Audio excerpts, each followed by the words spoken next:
Bienvenido a Un Murmullo con Propósito, donde exploraremos las historias y estrategias detrás del éxito empresarial. Soy Laura González, me encuentras en Instagram como @lagon90. Este podcast es una producción audiovisual de Hemisferio Izquierdo y todos sus derechos estarán reservados. Bueno, hoy tengo el honor de sentarme con un hombre que ha transformado la infancia de miles de niños en Colombia, fundador de Cajuyalí, un lugar mágico donde la naturaleza educa, el juego guía y los recursos y recuerdos duran toda una vida. Juan Mario Gutiérrez no solo ha creído y ha creado campamentos, ha sembrado huella, ha dejado libertad, liderazgo y conexión con todos los niños en generaciones enteras.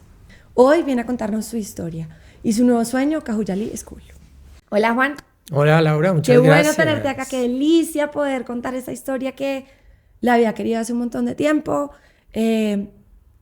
Cuéntanos un poquito de ti, de dónde comenzó este sueño tuyo de crear campos de verano y antes que todo, ¿quién eras tú antes de hacerlo? Me fascina. Bueno, gracias por esta invitación. Qué emocionante poder compartir contigo este micrófono, porque es una historia muy larga y muy bonita, ¿no? Sí. Primero que todo, pues yo soy Juan Mario Gutiérrez, yo soy el quinto hijo de una familia de 6, con unos papás muy especiales, muy presentes en la vida de sus familias, grandísimas todas. Soy nieto también de un grupo de gente muy grande, entonces aquí en Bogotá las familias eran inmensas, la mía era una de esas. Y yo tuve la fortuna o el infortunio, no sé qué es, pero nací en una generación en donde no era ni grande ni chiquito en la familia. Entonces había muchos primos en la finca, pero yo era un primo muy solitario porque pues no conectaba con los de arriba ni con los de abajo. Entonces en algún momento fue muy bonito porque me empecé a hacer cargo de los primos chiquitos, ¿sí? Yo era el chino grande que cuidaba a los chiquitos. Y los paseos a las fincas eran unos momentos bellísimos de aprendizaje, en donde empecé a darme cuenta que había muchas oportunidades de vivir la vida diferentes a las que había en el colegio, había en el barrio. Entonces paseábamos mucho, nos montaban en jeeps y nos íbamos a los llanos, nos íbamos a una finca que tenemos cerca de Bogotá. Y eso empezó a generar como una comunidad alrededor mío, que eran mis primos chiquitos, ¿sí? Eso sumado a una profunda mística que nació del escultismo, de los scouts. Entonces yo también fui scout y yo me acuerdo esos momentos mágicos de estar formado en los scouts con mis 2 deditos en la cabeza a los 10 años, no sé, y decir, Dios mío, este es el lugar en donde mis valores son tenidos en cuenta, en donde la naturaleza es un centro de aprendizaje, en donde los adultos son modelos, o sea, como que vi muchas cosas siendo muy pequeño. Okay. Yo creo que ahí nació el deseo de hacer lo que hago, sumado a mi gusto por una bicicleta, por pescar, por meterme en el monte, por escalar un árbol, por los deportes extremos, por eso todo aportó, ¿no? Pero ahora, si me preguntas bien, en el fondo, ¿quién es Juan Mario? Porque es que de pronto eso es una forma, lo que te acabo de contar, de mi historia de niño, pero en el fondo yo soy una persona muy profunda, muy espiritual, muy conectada con lo que está allá adentro, ¿sí? Y en una búsqueda constante. Yo tengo 58 años hoy día y siento que se me ha pasado la vida demasiado rápido porque tengo demasiadas cosas que aprender todavía. Entonces estoy en una búsqueda constante, estoy en un encuentro personal permanente, estoy cuestionándome, retándome y siento que me falta mucho camino. Eso es como de pronto lo que tengo que decir de mí en este momento, es todo lo que falta por hacer, porque hay demasiado por hacer todavía. Y yo no me siento como que tenga mi edad, sino que siento que me faltan todavía otros 50 años por hacer. Entonces estoy de verdad en una búsqueda muy bonita y creo que esa búsqueda existe desde que tengo memoria en esa fila de la patrulla Scout, desde ese momento siento que tengo esa sed de entender más la vida. Entonces creo que ha sido muy bonito también. Y es la razón por la cual hago lo que hago, ¿no? Pues, no sé, pregúntame más cosas porque seguro va a haber mucha más información ahí. ¿Tú qué estudiaste? Esa es una buena pregunta. Primero que todo, pasé por 5 colegios. Fui yo creo que más que un mal estudiante, un niño incomprendido. Y eso fue difícil, ¿no? Y creo que es parte... Pero hay una cosa que quiero poner ahí Sí. y es, no es incomprendido. En esa época no hay lo que hay ahora de entender más las problemáticas o las faltas de atención o crecer como con problemas de aprendizaje, que era lo que a mí también me pasaba, yo también lo viví. Yo creo que la mitad de la población tiene un déficit de atención. TDAH. Sí, Sí. y pues nosotros en la infancia pues eso no se diagnosticaba. De acuerdo. Sencillamente De acuerdo. pues tú no eras buen estudiante y De acuerdo, no pasabas que del no año. está en el molde, no funciona. Exacto. Entonces, bueno, eso primero que todo el colegio fue pues un karma. Que esto también, perdón, esto Sí. que está pasando y esto que está contando Juan, yo creo que también fue algo que lo impulsó a hacer lo que hoy en día tiene, ¿sí o no? Definitivamente. Claro. Eso es un gran motivo para poder hacer lo que hago actualmente. Y después vino la universidad y la universidad fue, pues, ¿Qué primero, estudiaste? bueno, primero empecé estudiando ingeniería en los Andes, ¿sí? Después de haber hecho un año en el ejército, que fue también una cosa tremenda de aprendizaje. Y llegué a los Andes, me pasé raspando, entré a esa universidad con unas bases muy malas de matemáticas, haciendo mucho esfuerzo. Y después de matarme mucho para pasar cálculo, me di cuenta que eso no era. Pero aprendí mucho, aprendí mucho. Y ahí empecé, estaba en 6º semestre y empecé de ceros otra vez en la Universidad Javeriana, Comunicación Social. Y fue una carrera que tenía mucho más lo que yo soy, pues mucho Claro. más... Mucho, Libertad, tranquilo. Sí, sí, sí. no, Pues. y realmente yo soy una persona carismática y la ingeniería no era lo mío, De acuerdo. ¿no? Y uno estudia además porque los papás Sí, muestran sí, sí. un camino, pero mis papás nunca me obligaron, ¿no? Yo quería era satisfacer a mis papás y después me di cuenta que no, primero yo. Y estudié comunicación, fue muy bonito estudiar comunicación. Tampoco fui el mejor estudiante de comunicación porque ahí empecé con mi empresa, al tiempo con eso. Ok. Y me esforcé mucho para terminar la carrera, porque la verdad para mí, pues la universidad no era mi prioridad. Mi prioridad era mi proyecto. Entonces empecé el proyecto al tiempo con la carrera y afortunadamente conté con unas compañeras que me ayudaron muchísimo. Eso no se olvida. Y junto con Sí. ellas, junto con ellas aprobamos la carrera, porque realmente la tesis la hicimos en compañía con otras personas que me ayudaron mucho y ya, tengo que decirlo. Yo no hubiera superado la universidad si no fuera por ellas. Bueno, cuéntanos entonces, llegaste a la universidad, terminaste la universidad y paralelamente estabas también trabajando, creando Cajuyalí. Así es. Ok, Era muy chévere porque, primero que todo, esto es un proyecto universitario que Claro. nace en la universidad por un deseo de aprovechar las vacaciones. Entonces, yo me había ido primero, cuando estaba en los Andes, me fui un año de verano a un campamento en Estados Unidos, en donde un poco dije, oiga, pues está chévere esto. Y me vine para Colombia con la idea de que de pronto en Colombia podría funcionar. Pero esto era loco. Estamos hablando de 1992. Acababa de morir Pablo Escobar. Claro. El país estaba en un momento muy difícil de pues, inestabilidad y había violencia en las carreteras y en las ciudades. Y a mí se me ocurrió hacer un campamento en los Llanos Orientales, en un lugar en donde la carretera, pues uno tenía que tomar 8 horas de carro para llegar allá y darse la bendición para llegar. Era de verdad todo un reto. Pregunta ahí. Sí. ¿Los lugares donde ustedes hacen todos los campamentos son lugares arrendados, son lugares Sí. de ustedes?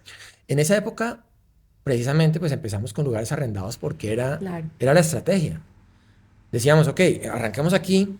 Si en algún momento el orden público de la zona se daña, pues nos podemos ir para otro lugar. Esa fue la la estrategia en su momento. Entonces, arrendamos unos lugares. Uno de esos fue un lugar a donde íbamos con mi familia, con todos mis primos. Ya conocías ya conocíamos el sitio. Sí. Y lo adaptamos un poco y ahí fue el primer campamento. Y esos momentos fueron muy bonitos porque además mi equipo de trabajo eran mis amigos de la universidad y del ejército, ¿no? El tenista era mi amigo que sabía jugar tenis, que yo conocí en la universidad. El otro que era pescador era mi compañero de cuarto en el Sinaí. Entonces, esa gente fue con la que conformamos un equipo de trabajo y yo les hice creer, yo no sé por qué fueron tan insensatos, pero les hice creer que yo sabía lo que hacía, ¿no? Y me llevé pues a 25 niños iniciando, de los cuales 16 eran mis primos, mis primos chiquitos, todos canjeados por una lancha o por un jeep o por alguna cosa que me sirviera para poder operar. Y fue un campamento bellísimo porque de verdad le pusimos, las personas que iniciamos esto, que aquí estaba metido Charlie Mayol y Juanita Quintana, que eran mis grandes amigos del momento, le pusieron todo el amor del mundo, trajeron todos sus valores de familia, trajeron la sensibilidad que se necesitaba. Juanita trajo esa sensibilidad hacia la alimentación, para que los comedores fueran importantes. Charlie trajo sus valores del ejército, su forma de guerrearse la vida. Y yo traje tal vez lo empresario que se necesitaba en ese momento para poderlo hacer. Y salió muy bonito. El primer campamento fue, wow, un sueño. Y yo no sé si es que la primera vez de todo es tan bonito, pero esto fue bellísimo, Claro. mágico. Las fogatas fueron inolvidables. Y dijimos, oiga, acá tenemos una cosa muy importante. Acá tenemos algo en donde podemos cambiar el mundo. Y de verdad, el deseo no era tanto hacer plata ni hacer un negocio, sino era cambiar el mundo, ¿no? Hiciste el primer campamento de verano, fue una Fue cosa mágico. tremenda. Ajá. La palabra es magia. Y yo creo que ahí es donde uno dice, existe algo más allá de lo que uno alcanza a tocar. Porque hay de verdad alma y las organizaciones tienen alma. Y ahí fue cuando yo vi el alma de Cajuyalí. El alma de Cajuyalí es un alma capaz de transformar personas, no solamente niños, y sobre todo al staff, a la gente joven que tiene su primer trabajo a los 17 años y trabajan pues hasta los 24, 25. Algunos se quedan, pero la mayoría pasa por un proceso de transformación y se va al mundo. ¿Qué crees que es la diferencia entre, hablemos del staff, Sí. porque es muy importante? Yo también trabajé en campos de verano y sí transforma, sí une, sí genera liderazgo, sí genera empatía con el mundo y además genera humildad, Wow, que eso sí. es súper importante. ¿Cuál es la diferencia de una persona que sale al mundo corporativo sin haber estado trabajando con niños o haber vivido experiencias como estas entre uno y el otro, el que sí y el que no? Pues mira, yo no puedo hablar con tanta certeza de quienes no han pasado por ahí.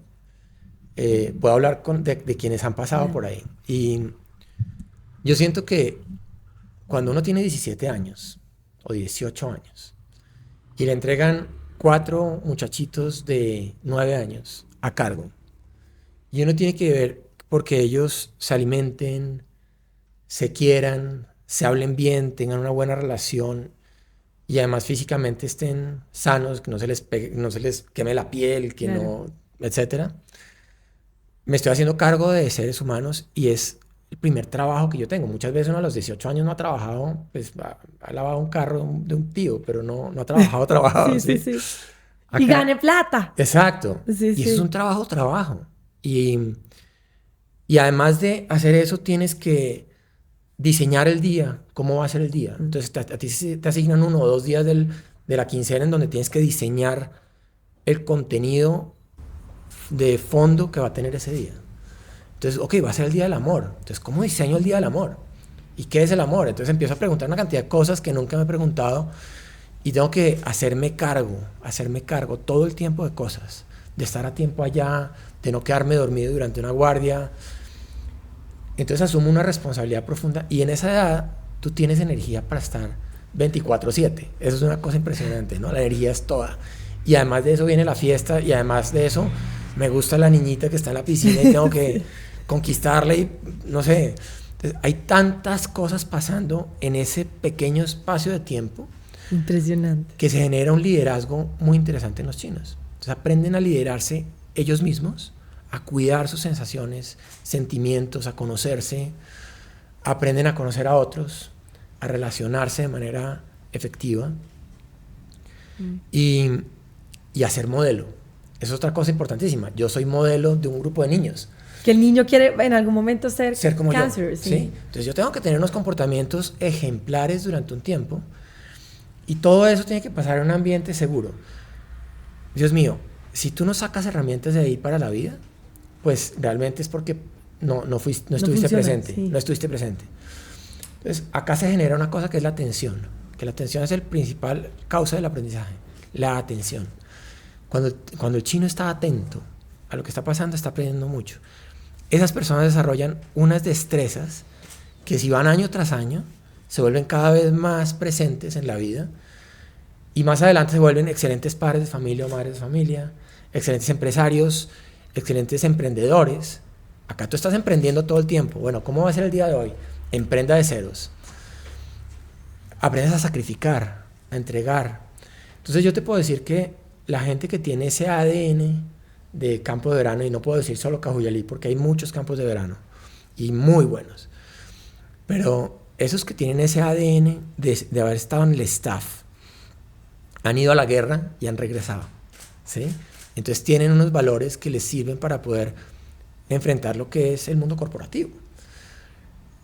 Estoy seguro que cuando una persona está buscando en una hoja de vida a alguien y encuentra un Cajuyalí dentro de su prontuario, sí. Esa persona es mejor. Esa persona es mejor para hacer ese trabajo. Lo puedo garantizar. Bueno. ¿Cómo lograr que... Bueno, hay una cosa importante y es aquí el pionero es este hombre de los campos de verano, sí. Aquí en Colombia. Y eso no se le puede quitar. Sí, es verdad. El que logró crear esta gran idea en Colombia fue aquí, Juan. ¿Cómo lograr, Juan, que dure la marca, que dure, yo sé, con esfuerzo y todo el tema, pero que crean en ti todavía, que sí. Vuelva a trascender diferentes...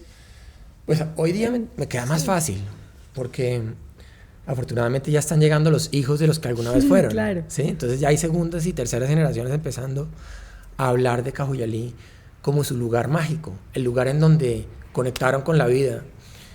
Entonces se hace mucho más fácil. Se hace mucho más fácil que si tú tienes un hijo y has oído de Cajuyalí, pues la confianza ya está sembrada. El trabajo fue muy duro al principio.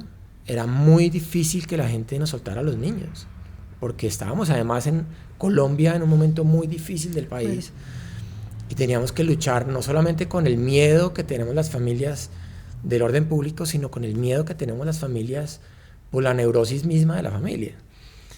Uno no quiere soltar a sus hijos, uno teme que les pase algo y se trata de soltarlos para que puedan ser autónomos y libres. Entonces cuando hay papás valientes y corajudos que dicen, ok, este hijo es prestado y tengo que darle todos los recursos para que sea libre y autónomo, ahí es cuando Cajuyalí juega un buen papel. El discurso que tenemos es muy, muy convincente porque de verdad somos cuidadosos en lo que hacemos.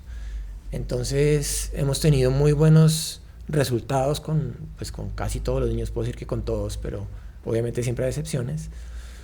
Y eso pues habla bien de la experiencia para que otras familias vengan. Entonces, ¿nunca les ha pasado ningún fiasco o algo que haya pasado extraordinario que nunca vas a olvidar en tu vida?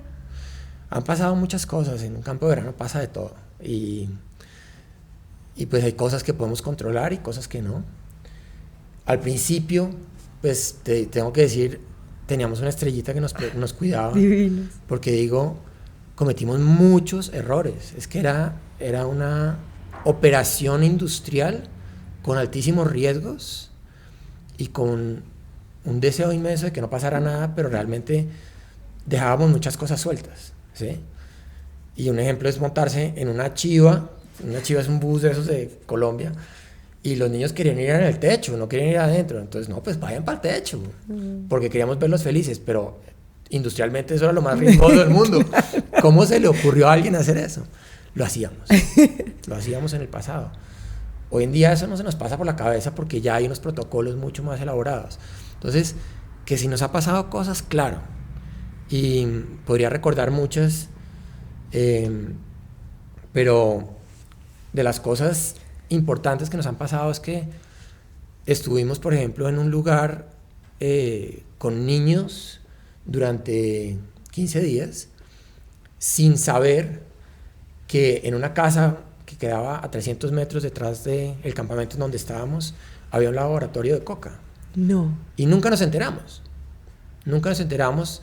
hasta que un counselor le dio por ir a hacer un programa de exploración y en vez de entrar con niños entró solo, afortunadamente, y descubrió que ahí atrás había un laboratorio.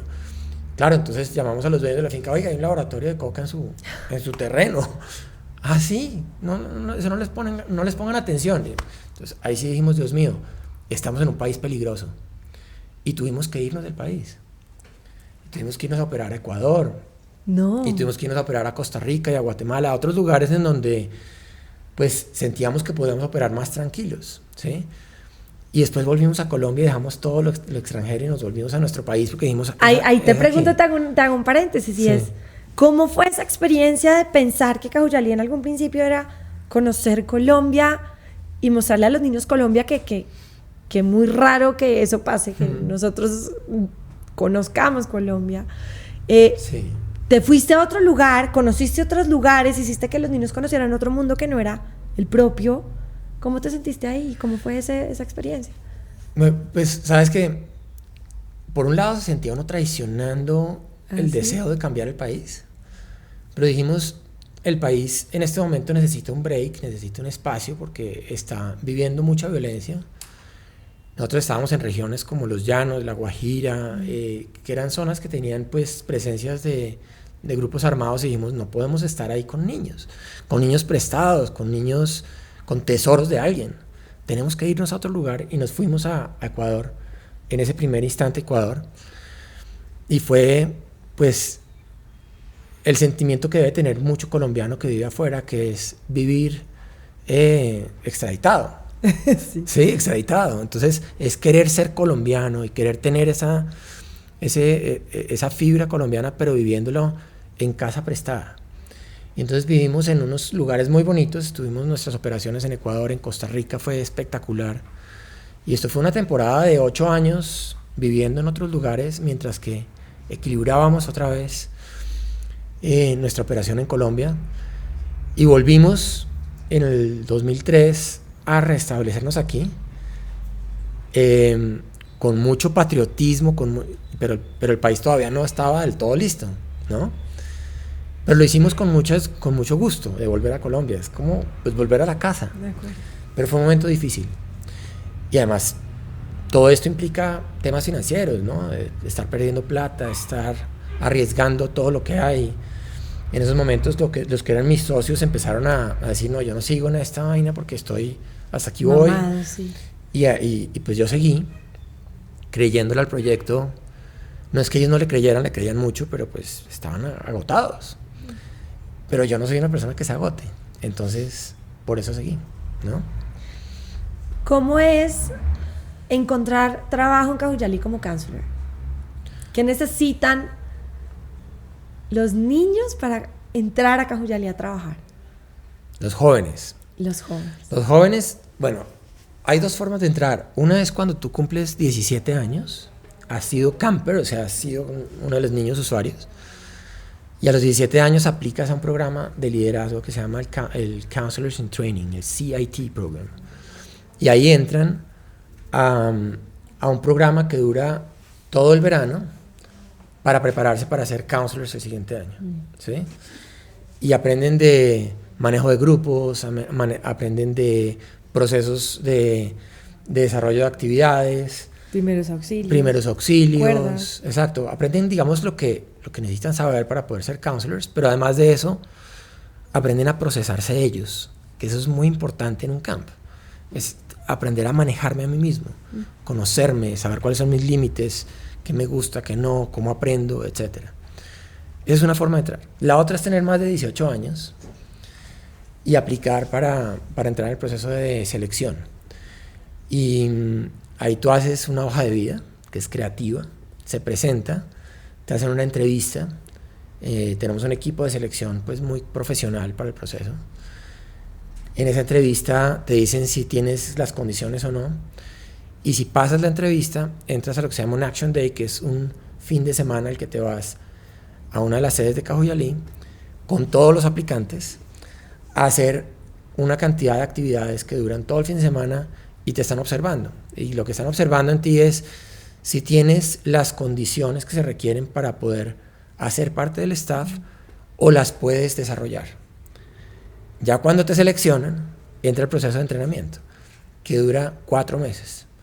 Y en esos 4 meses te entrenan en primeros auxilios, en cuerdas, en actividades varias, pero además de eso, y especialmente en eso, en psicología infantil y adolescente, Wow. y en procesos de manejo de grupo, que se llama Adventure-Based Learning, la metodología.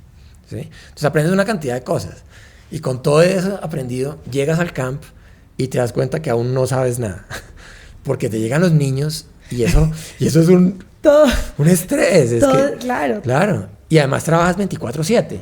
Entonces, tú, con esa energía que uno tiene en ese momento, uno da, y al tercer día uno se da cuenta que está Mamá. agotado y necesita una cama y dormir durante 6 horas. Levanta uno la mano y normalmente no se puede tan fácil irse a dormir, porque tú estás a cargo de alguien. Claro. Sí, es como ser mamá de 4. Es muy difícil. Pero pasan increíble. O sea, el staff, yo creo que si los niños pasan rico, el staff pasa, pero impresionante. Porque, pues sí, son los lugares divinos, exóticos, con comunidades, con naturaleza y con una magia allá adentro de juego, de volver a ser niño. No, es que Además. esto es divino. Y además una cosa lindísima es que tú dejas atrás a tus amigos, los del colegio, los de tu familia, los de tu barrio, los de tu club, los dejas y entras a un grupo nuevo de gente que lo que quieren es hacer amigos, que quieren entablar con ellos una vida, y siempre es ir a la guerra, insisto, es ir a la guerra y volver, ir a un campo. Y cuando vuelves, esa gente es tu familia. Te haces íntimo. A mí, pues obviamente la cantidad de matrimonios que hay a partir del staff, Claro. los puedo contar. No me alcanzan los dedos de los pies y las manos para decirte, hay mucha gente casada, porque se generan, además de romances muy lindos, pues también se generan amistades profundas, ¿no?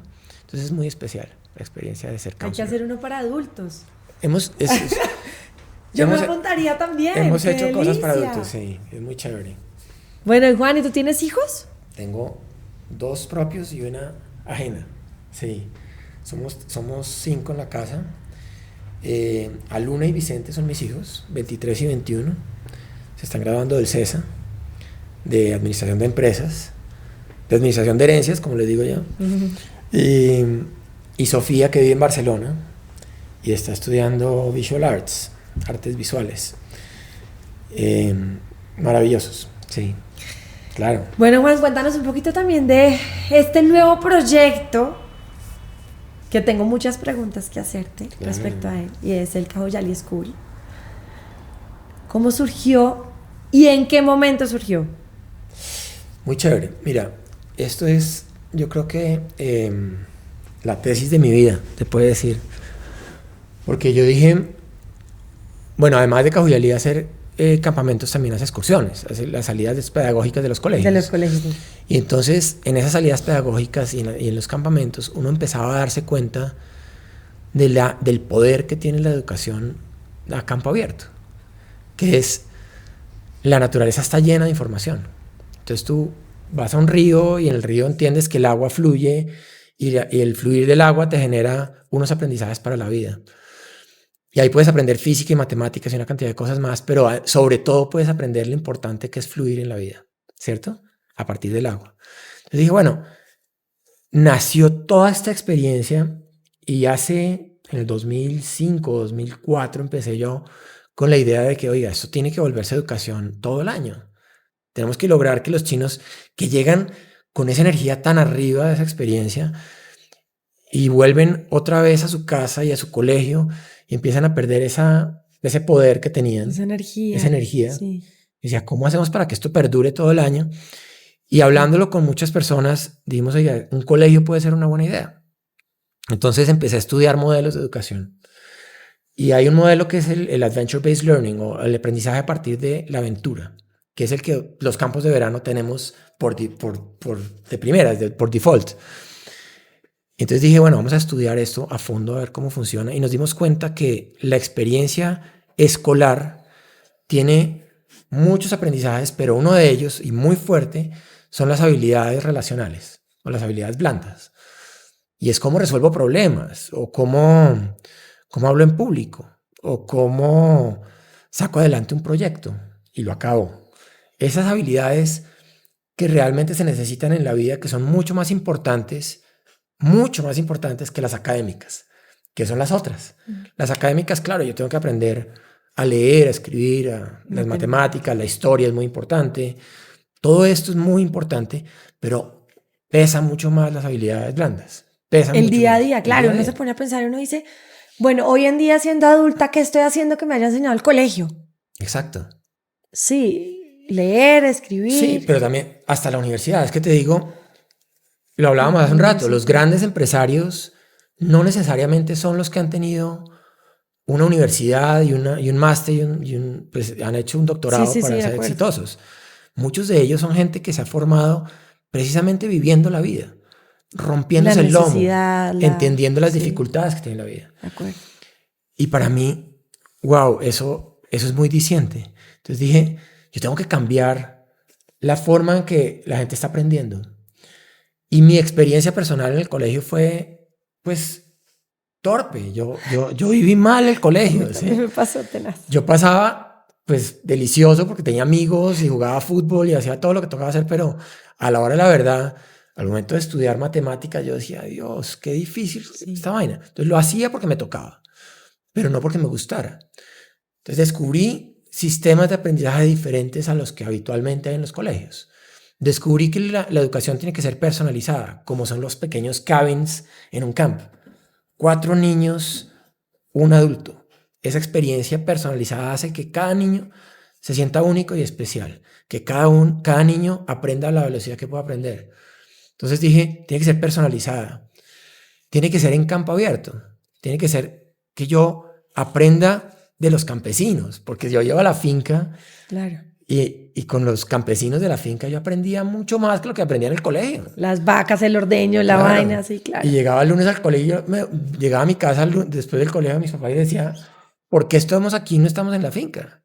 En la finca hay mucho más aprendizaje que aquí.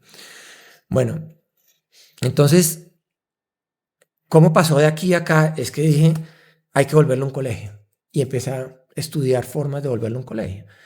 Y yo soy incansable, Laura. Yo soy un tipo, pues en verdad, yo no sé si la palabra es incansable o obstinado, pero dije, tengo que leer, tengo que aprender, tengo que estudiar. Viajé, me fui a Finlandia, entendí modelos allá, en Italia, en Estados Unidos, entendí modelos y modelos y modelos y empecé a preguntar también, ¿cuáles son los modelos exitosos que hay en diferentes lugares? Entonces encontré un colegio en Barcelona que me pareció increíble, que tenía un modelo también chéverísimo.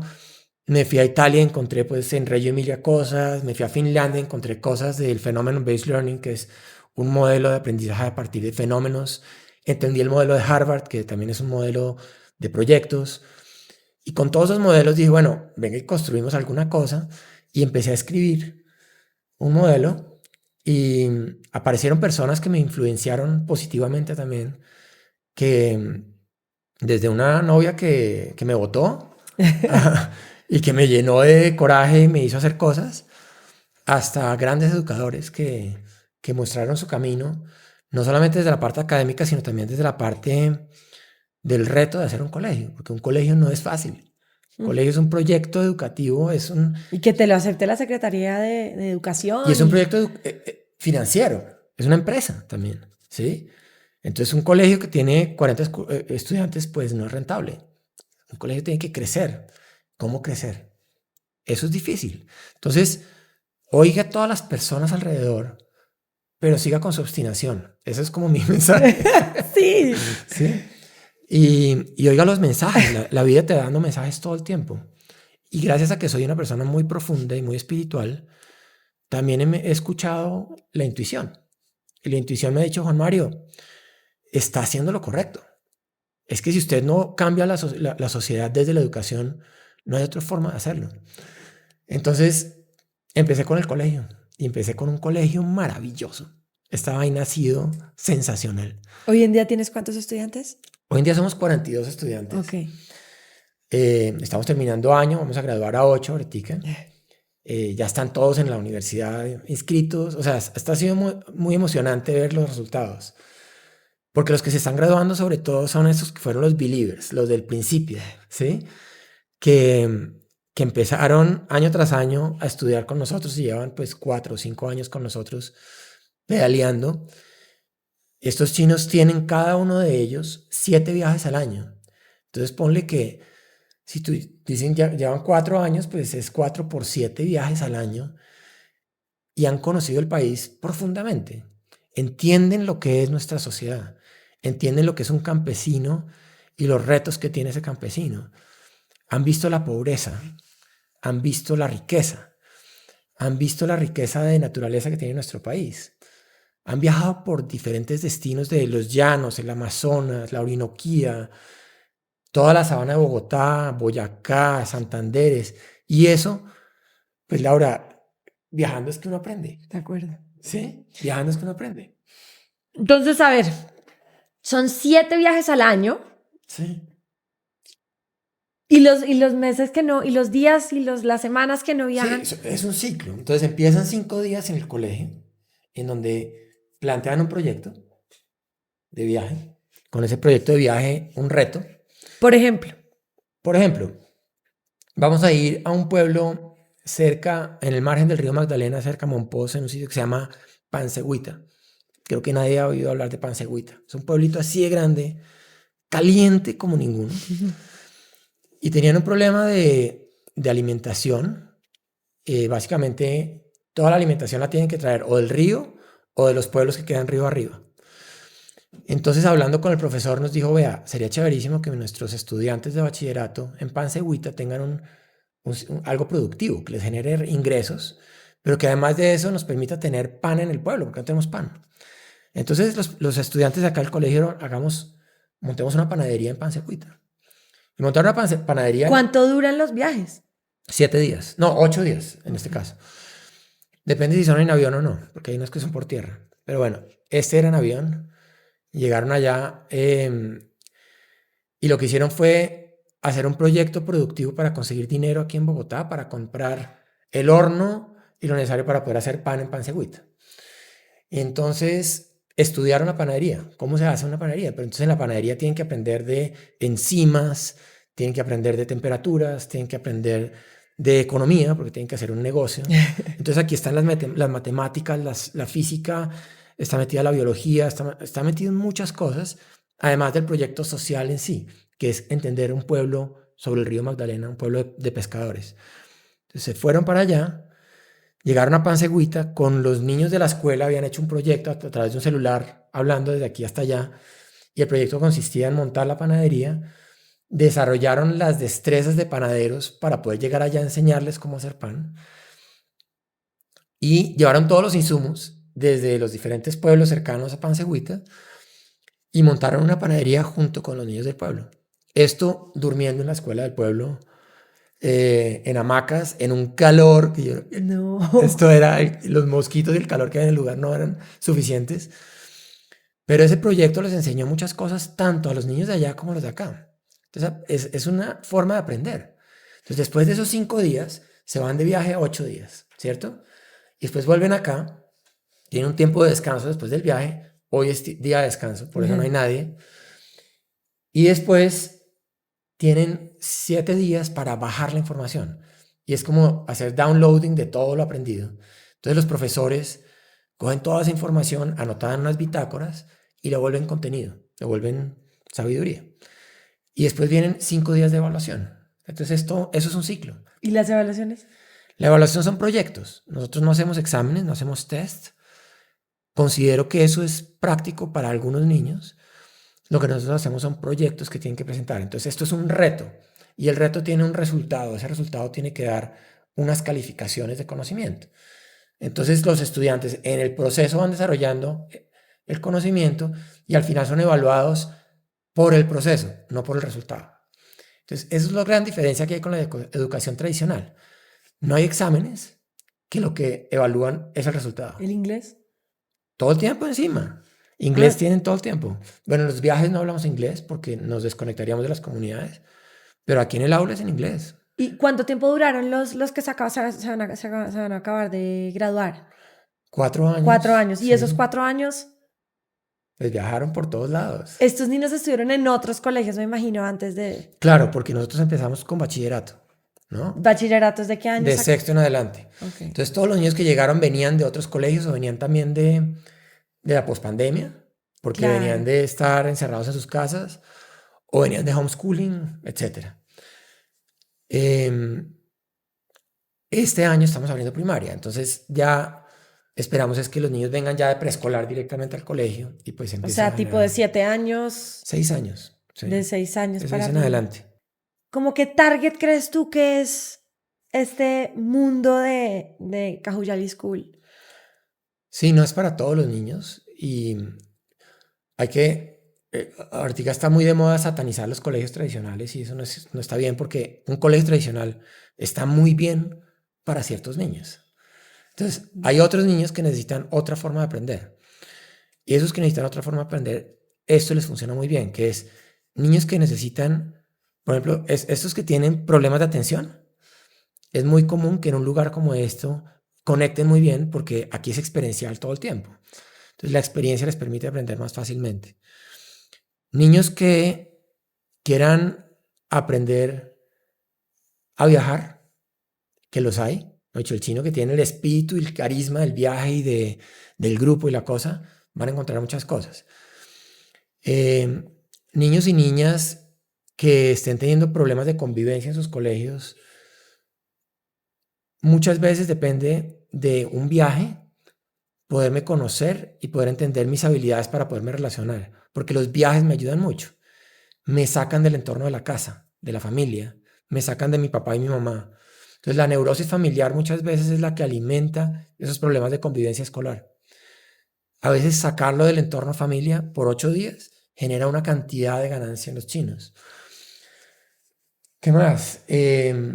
Claramente es un colegio costoso, porque es un colegio que incluye ya los viajes y...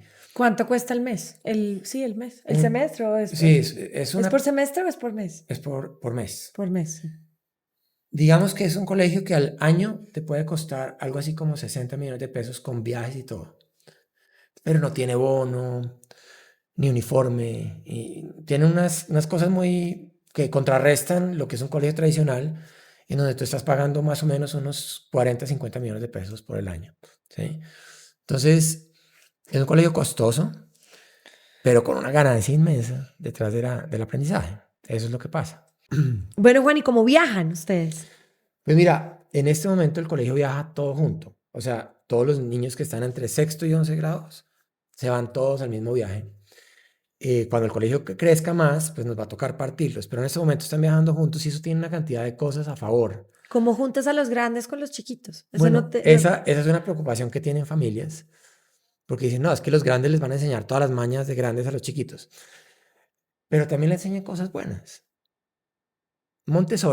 María Montessori, Sí. montó un modelo que precisamente mezcla edades y las mezcla buscando el beneficio de esa mezcla. Precisamente el menor está viendo comportamientos en el adulto o en el niño adulto que le permite desarrollar habilidades. Entonces, un niño de séptimo grado que está viendo pues, de pronto matemáticas en una etapa muy básica todavía, cuando está compartiendo conocimiento con un niño que está en 10º grado viendo cálculo o haciendo cosas más complicadas de geometría, está ya desarrollando unas habilidades técnicas que va a repetir cuando llegue a 10º. Entonces le va a ser muy fácil todo, ¿sí? Pero además de eso, hay un tema de relacionamiento. La parte social de los chinos grandes es diferente a los chiquitos.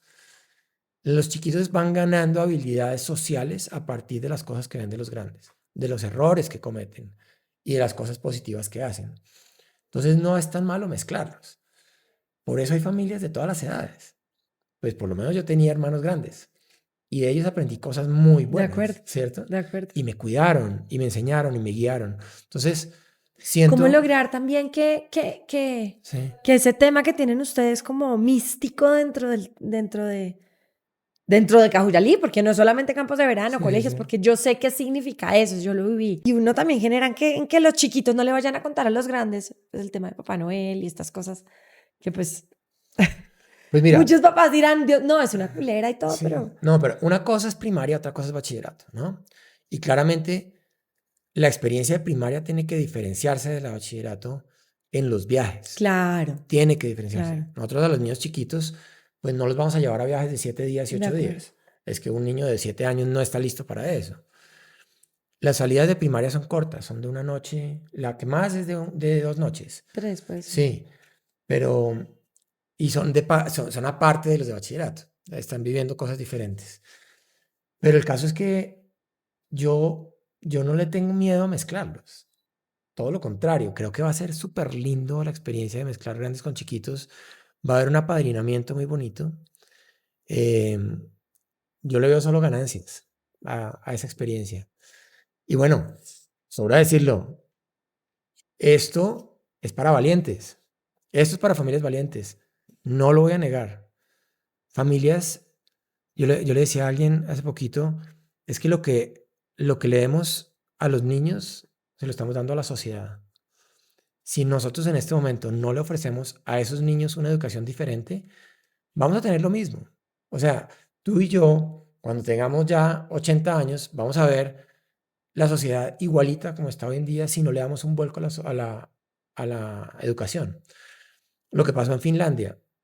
Finlandia tenía hace 40 años los niveles de analfabetismo más altos de toda Europa. ¿Sí? Y acaban de salir de una guerra con Rusia y estaban muy mal. Estaban jodidos, me han dicho, por todos lados. Y la política de Estado fue educación. Vamos a educar.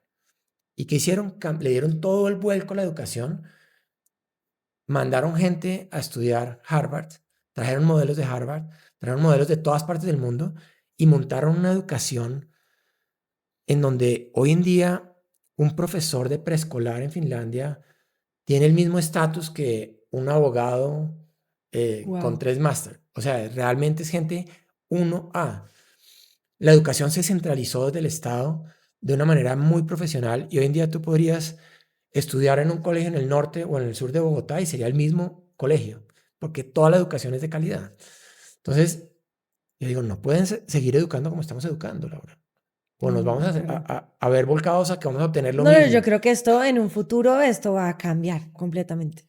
Y si los colegios no cambian, se acaban, porque esa es la otra cosa que Es lo está que está pasando. pasando ahora, pero Sí. está pasando también en que primero empezó con niñas y niños. Ah, Ahora bueno. resulta que ya no hay tanta cantidad de niñas o de niños, no, no sé, en Entonces la hagámoslo sociedad. mixtos. Entonces ahora mixtos, Sí. porque no están llegando al punto de equilibrio. Y ahora tú ves un colegio que toda la vida ha sido pues de hombres y pasa a hombres y mujeres, pues a mí no me gusta el tema. Me gustan los colegios mixtos, creo en los colegios, en los colegios No, mixtos, pero, pero las virtudes de los colegios pues, de un solo sexo también son muy importantes, sí, ¿no? de acuerdo, de Pues, acuerdo. tú estuviste en Caracas, yo en el Campestre, y ahí se generan unas cosas muy importantes, Sí, pero yo venía del Andino, de un colegio de mixto, acuerdo. y entré al colegio de hombres y yo era el dios de la espada, haber dicho, yo conocía todo, yo sabía bailar y nadie sabía bailar. O sea, las De cosas que uno acuerdo, de aprende en colegio acuerdo. mixto. Bueno, en fin, eso es otro cuento. Pero a lo que voy es,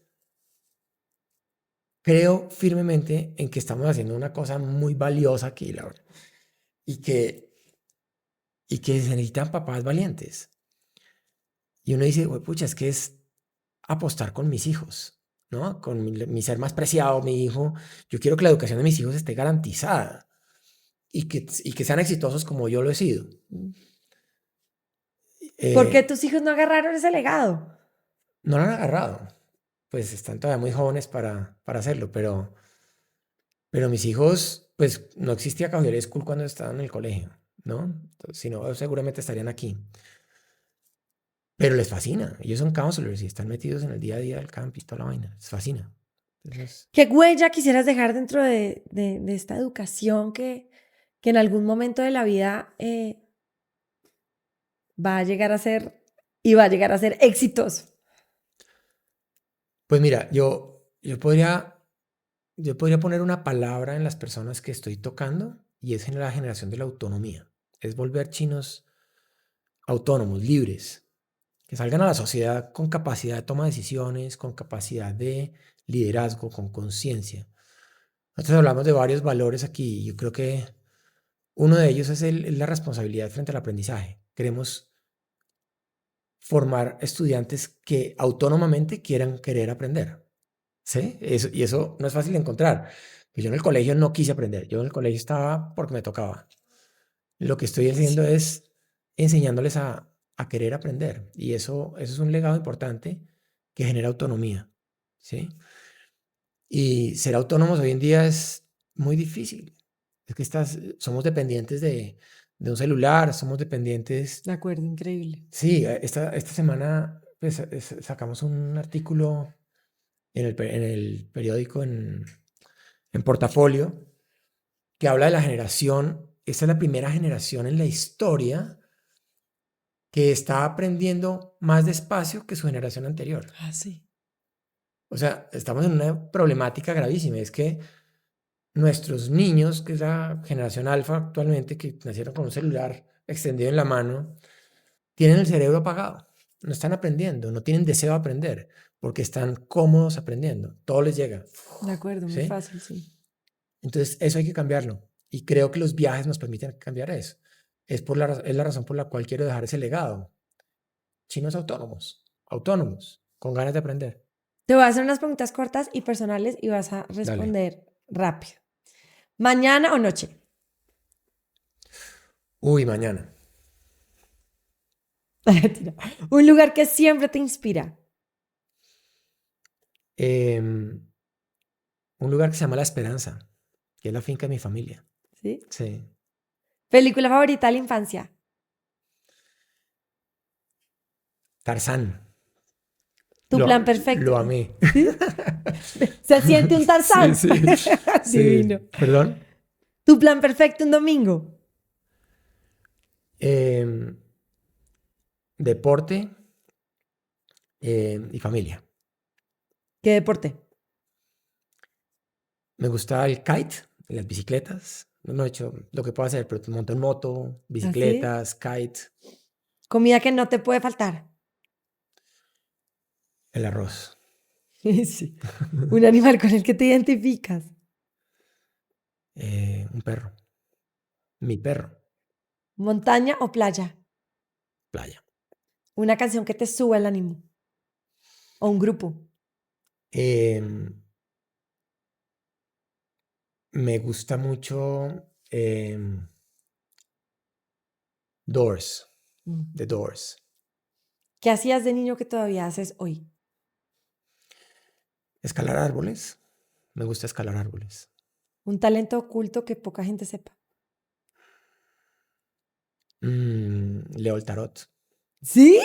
¿En serio? Sí. Wow. Una manía que nadie sepa.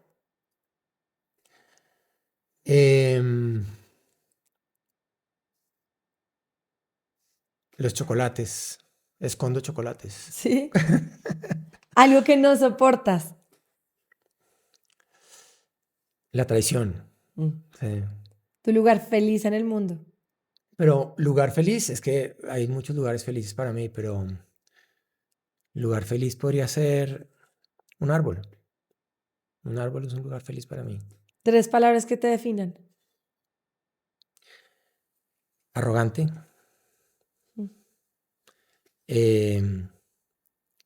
Y por ende humilde. Y obstinado. Marca favorita de carro. Toyota. Sí, total. Hobby amado. Pues es un deporte, pero es el kite. Lo amo. me fascina. Bueno, Juan, pues muchas gracias por recordarnos que educar no es solo enseñar, sino tocar el alma, que cuando un niño se siente libre, seguro y escuchado, florece, y que la educación puede ser una aventura, también puede ser un río, puede ser fogata, cielo estrellado, amigos, amor. Gracias por enseñarnos que hay maneras de educar diferente y hay que encontrar el niño diferente que quiera estar aquí, y los invitamos para que conozcan este nuevo mundo de Cajuyalí School. A ti muchas gracias por estar acá. Me honra muchísimo que estén acá escuchándonos. Yo quiero cerrar con una cosa, es coraje, mucho coraje para educar. Educar no es solamente darle a nuestros hijos lo que recibimos nosotros, sino es precisamente hacerlo diferente para darles esa autonomía que se necesita. Entonces, mucho coraje. Eso le digo a los papás, a los educadores, a los abuelos. Dejemos los miedos nuestros para que ellos puedan ser libres. Eso es lo que necesitamos en este momento. Bueno, gracias a ti. Juan. Chao. Bueno, chao, nos vemos. Listo, Chefini. No olvides suscribirte a nuestro podcast y dejar un comentario sobre tus pensamientos sobre este episodio. Espero que hayas aprendido algo nuevo para tu emprendimiento. Este podcast está patrocinado por Parking y Big Wash.